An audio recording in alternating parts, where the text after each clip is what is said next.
أعوذ بالله من الشيطان الرجيم بسم الله الرحمن الرحيم الحمد لله رب العالمين الرحمن الرحيم مالك يوم الدين إياك نعبد وإياك نستعين اهدنا الصراط المستقيم صراط الذين أنعمت عليهم غير المغضوب عليهم ولا الضالين آمين.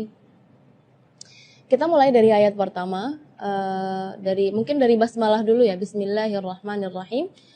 Dalam basmalah tersebut yang perlu kita perhatikan adalah mad-madnya. Jadi secara umum mad tabi'i itu 2 harakat. Jadi kita tidak boleh lebih dari itu. Contoh misalnya Bismillahirrahmanirrahim. Ini nada ini atau irama ini yang sudah familiar di Indonesia, justru di situ ada kesalahan. Kesalahannya di mana? Berlebihan dari segi madnya. Jadi bismillah itu kepanjangan. Ar-Rahman, Ar-Rahim. Itu Ar-Rahman terus bismillah juga di situ terlalu panjang. Seharusnya Bismillahirrahmanirrahim. Jadi dua harakat. Lanjut ke ayat pertama, Alhamdulillahirabbil alamin. Di ayat yang pertama ini karena bila ingin menekankan huruf-huruf yang sukun seharusnya tidak kita berikan qalqalah. Misalnya alhamdu, jangan ala. Nah, di situ seringkali karena bila melihat huruf-huruf yang seharusnya sukun, yang tidak ada qalqalahnya, malah diberi qalqalah atau dipaksa untuk dia memberi harakat. Jadi alhamdu. Contoh juga di ayat nanti yang ayat 6 ya kalau nggak salah, ana siratal ladzina an'amta. Itu sering kali huruf-huruf lam, nun atau ama ya, itu tidak boleh menggetarkan atau diberi qalqalah karena huruf qalqalah ada 5, qaf, ta, ba, jim, dal. Ya, selain 5 huruf tersebut maka tidak boleh kita qalqalah ya. Jadi alhamdulillahi rabbil alamin.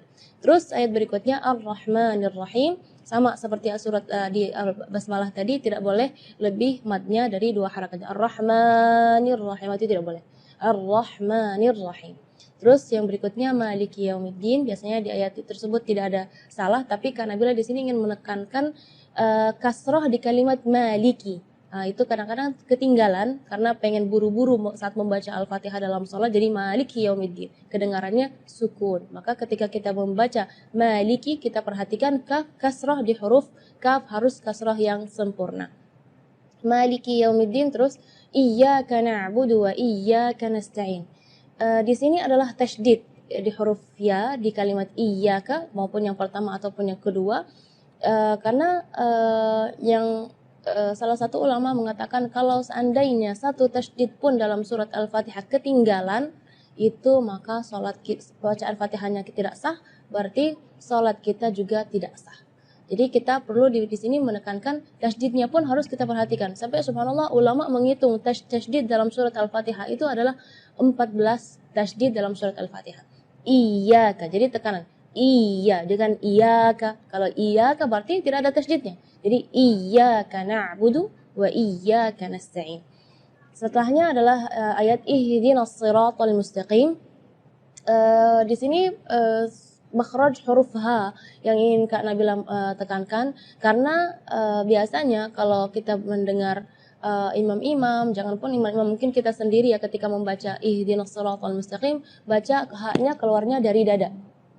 Ya, itu tidak boleh, itu keluarnya dari dada. Sedangkan makhraj huruf H itu adalah dari tenggorokan. Jadi keluarnya tipis karena H itu termasuk huruf di antara 28 huruf hijaiyah yang paling lemah adalah huruf H. Maka kita jangan berlebihan supaya huruf H itu jelas, jadi kita gitu, enggak. Jadi ihdinas siratal mustaqim. Ayat berikutnya atau ayat terakhir, siratal ladzina an'amta 'alaihim ghairil maghdubi 'alaihim waladdallin. Di ayat ini yang pertama di makhraj huruf ghain ya, ghairil maghdubi ya, perlu diperhatikan bukan G, bukan huruf G ya, bukan ga, tapi gha. Jadi kalau ga itu dia makhrajnya dari lidah. Ya, tapi kalau huruf ghain itu dari bagian tenggorokan ya. Jadi dan huruf ghain ini memang termasuk huruf yang tidak ada dalam bahasa Indonesia, tapi karena insya Allah muslimah-muslimah di sini lebih semangat untuk belajar mengaji, jadi harus melafalan huruf ghainnya lebih bagus. Huruf yang terakhir yang perlu diperhatikan di ayat terakhir adalah huruf dhad ya. Huruf dhad itu memang termasuk huruf bagi orang Arab pun sulit untuk dilafal, apalagi orang Indonesia, tapi itu bukan alasan untuk kita tidak belajar memperbaiki makhraj kita. Walad dha ya, huruf dhad itu keluarnya dari pinggir lidah maupun yang kanan ataupun yang kiri atau dua-duanya. Dan memang ada yang mengatakan bahwa Rasulullah Shallallahu Alaihi Wasallam satu-satunya yang bisa melafalkan huruf dhad dengan baik. Itu bukan berarti kita tidak bisa, maka kita harus berusaha ya untuk melafalan kita, huruf-huruf kita sama seperti Rasulullah Shallallahu Alaihi Wasallam. Di kalimat ini juga waladhdallin yang perlu diperhatikan adalah madnya juga.